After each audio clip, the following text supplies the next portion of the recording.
इन्फोस्टुडिओ सादर करीत आहे भारताची व्यवस्था 60 सेकंदात. भारतात सर्वात महत्त्वाचे कार्यकारी पद कोणते आहे आणि देशाचा कारभार प्रत्यक्षात कोण चालवतो?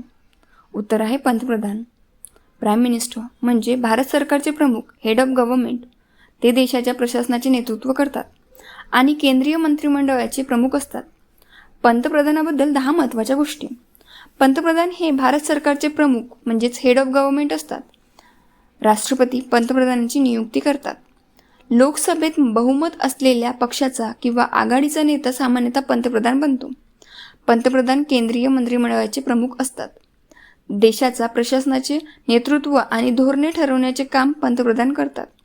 विविध मंत्रालयांच्या कामाचे समन्वय पंतप्रधान करतात. संसदेसमोर मंत्रिमंडळाची सामूहिक जबाबदारी असते, ज्यांचे नेतृत्व त्यांनी करतात.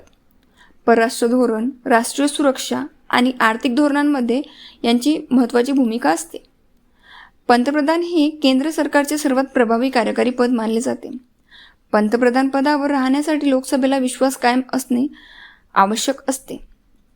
इंटरेस्टिंग फॅक्ट म्हणजे राष्ट्रपती हे देशाचे घटनात्मक प्रमुख असतात, पण दैनंदिन प्रशासन आणि सरकारचा कारभार पंतप्रधान व मंत्रिमंडळ चालवतात.